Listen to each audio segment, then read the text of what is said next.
DWI, DWI, FSGI, retaliation, DWI, assault of a public servant. Right away, the judge isn't focused on excuses. He's focused on one thing: public safety. With multiple DWI convictions already on the record, even a rumor that she's driving again is enough to raise serious alarm. In court, violating a judge's direct order can change everything.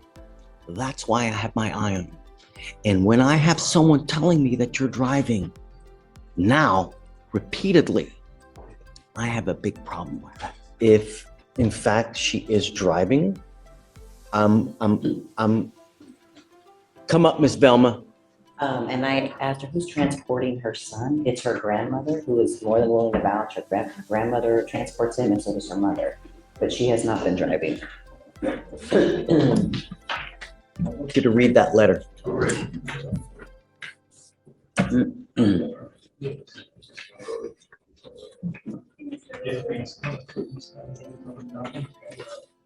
it is the same individual that has been. I don't care. My only concern is if she's driving. So help me.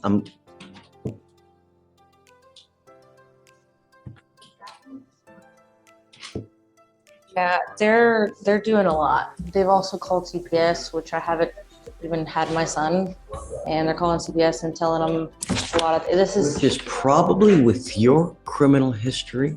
I understand. Rightfully. I mean, I understand. Put yourselves in the shoes of someone else, right? This is where the hearing shifts from criminal charges to something much bigger: parental responsibility. The judge isn't just looking at past mistakes. He's asking whether those choices create a safe environment for a child. It's a tough conversation, but one courts deal with every day. Would you want a baby in the custody of someone that has that kind of criminal history? You know? Really? His father has criminal history as well, and you're trying to justify it. If you just can give me 2 seconds. I've never used that against him. I lost my daughter from a different father, so he doesn't know anything that I've been going through. My brother killed himself in 2016 in the parking lot of the Harris County Sheriff's Department on Clay Road. I don't know if you heard about it or saw the news article. I understand that you have issues. I get it. But what I'm saying is I've never used any of that against them. I've been very amicable with them. We're having two different conversations. We're having two different, what I'm trying to impart to you is that you're talking about custody, right? And I am too, but I'm talking you having custody of someone. What matters is, and when you're single, it's all about you, right? You can do whatever the hell you want to do. You can go here, you can go there, you can stay up 3 days doing whatever you want to do. When you get married, it's about your significant other, right? You always think about your significant other because that's what a marriage is, right? It's a chain link fence. And when the link is broken too much, the fence falls apart. When you have a kid, it's not about you. It's not about your significant other. It's only about the baby. Nothing else matters. And that's why two people who cannot get along, who have drug issues, have no business bringing another life because they can't even take care of themselves. And you, with the baggage that you have, while you may be a great person, there's too much drama, too much PTSD for a baby to put into the mix. Because everything that you do will impact the baby one way or the other. I don't care what they've done. I don't care what they're doing. I don't care how many cases. You are the one that has the baby. You need to make the sound decision. I know you don't have the baby, but what I'm telling you, if and you do at some point, my concern here is public safety. I don't care about your baby.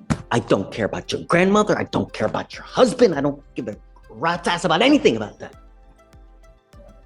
But with you,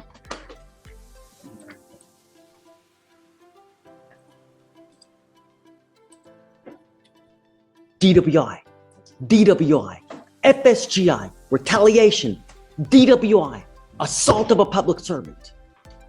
That's why I have my eye on you. And when I have someone telling me that you're driving now, repeatedly, I have a big problem with that because I've ordered you not to drive and I had you sign an affidavit. And so help me, if I find that you're driving one way or the other. Did you catch that? The judge makes it crystal clear. If she's caught driving even once, there won't be another warning. Judges often give defendants opportunities to rebuild trust. But once that trust is broken, the consequences can be immediate and severe. Would you risk it? I'm gonna freaking lose it. You better not be driving. I don't care what is going on in your life. I don't care who you have to pick up. Do you understand me?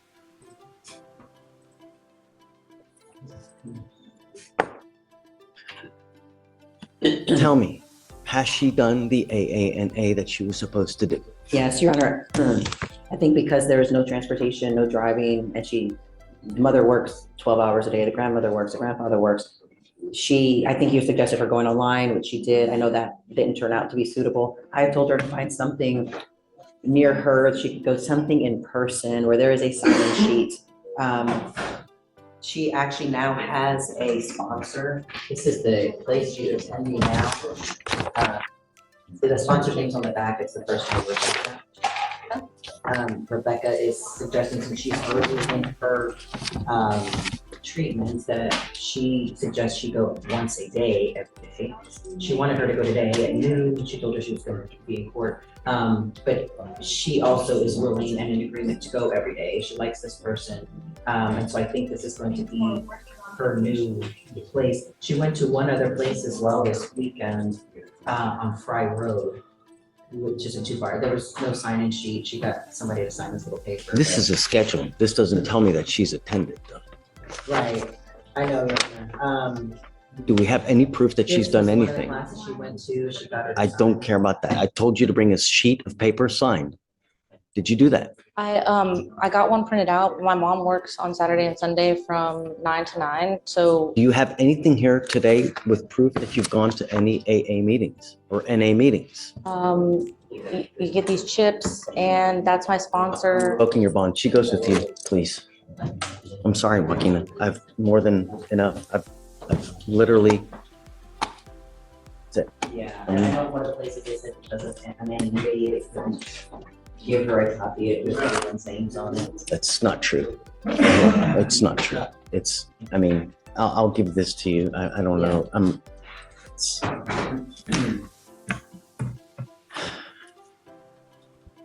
With defense, we've reached an agreement of probation. Would you take that today? Instead of sending her straight to jail, the court chooses a different path: sober court. This isn't a free pass. It's one of the toughest forms of probation. Frequent check-ins, treatment, testing, and zero tolerance. The goal isn't punishment alone. It's preventing the next tragedy before it happens. Yes, but I want her to go to sober court, and I'm going to make that a condition, though. But I'm okay with it. So what we'll do is we will set her up for a TRAS today. She's scheduled for May 1st on the TRAS. Great. But I'm okay with it. But I 100%, she needs sober court. Yeah, I agree. I So- think too. Okay.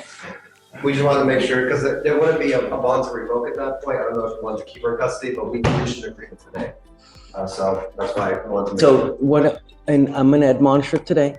Okay. Like, I'm going to let her out. Yeah. But the exact conditions that I did now will apply. And so if she fails now, I'm going to issue a warrant. And then this time I'm going to keep her in custody until she does everything. Okay. So that's it. Got it. Thank you. You ready? Thank you. Hey, thank you for helping us out. I know that she's high maintenance. I wanted to be like this for her. I wanted to make it as a miserable experience so that she gets it. Unfortunately, you're in the crossfire, and I'm sorry, but I have a method to the madness Yeah. because I mean, when people have really, really miserable experiences here, that's when they really start to think twice. God, I really had such a bad experience. I don't want to come back. I don't know if that was this yet because we're pleading now, Yeah, but we'll see. yeah. No, But thank you, and I'm sorry that you had to go through this with us. oh, If you think that this is the easy way out, you are 100% mistaken. I told you that I was going to make it a miserable experience, and that's what I'm going to do. You will be expected to continue with what you were doing now.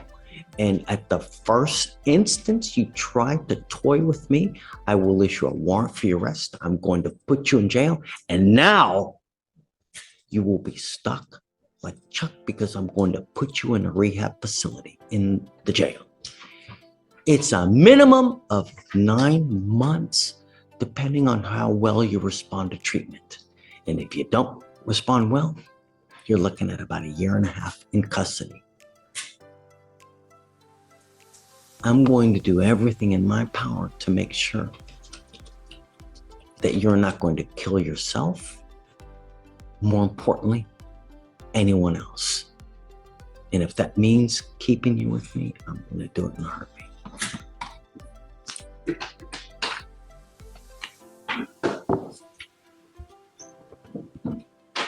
You now stand charged with driving while intoxicated.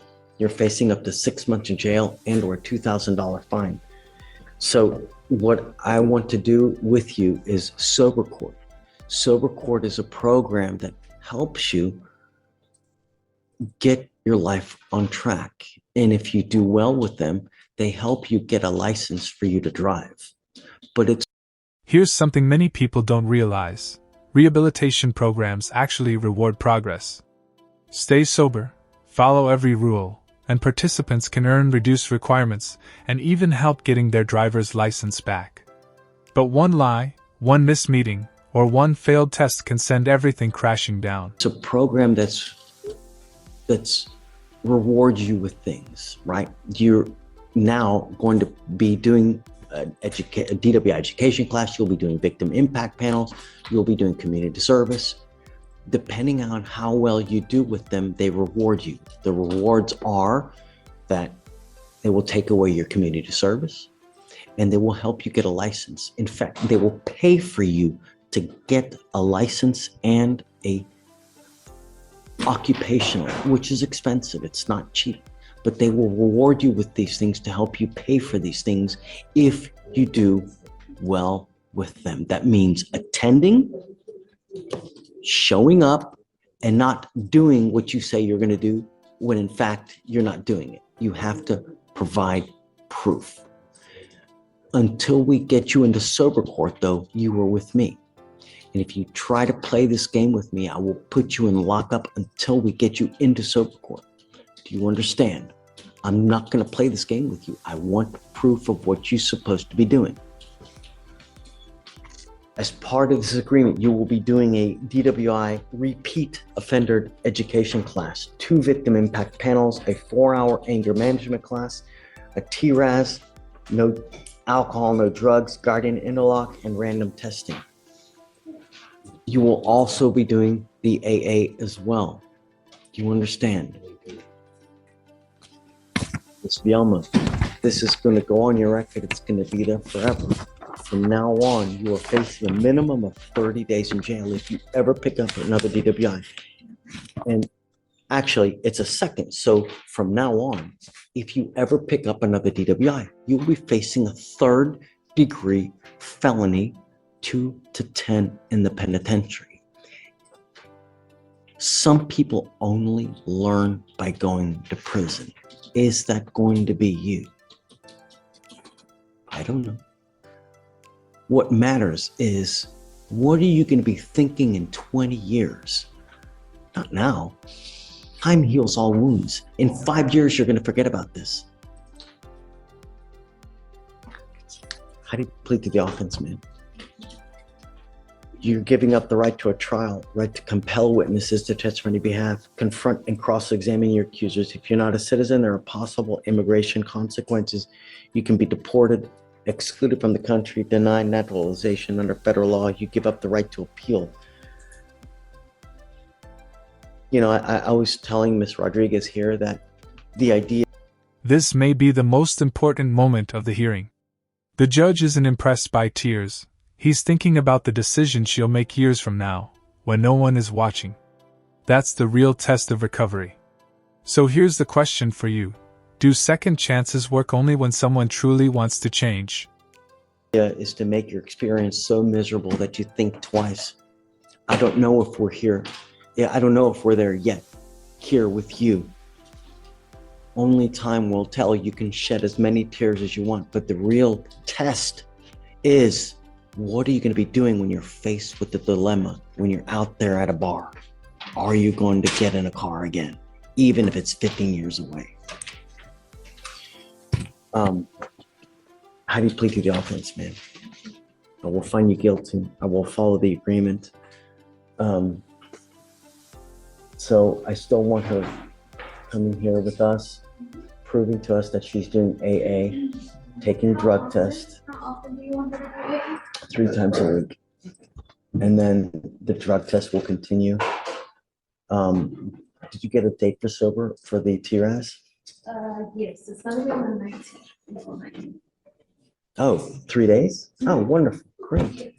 So this is great because that way we can get you in and expedite you as soon as possible. Okay. Thank you so much. We're good. Yes. Yes. Of course.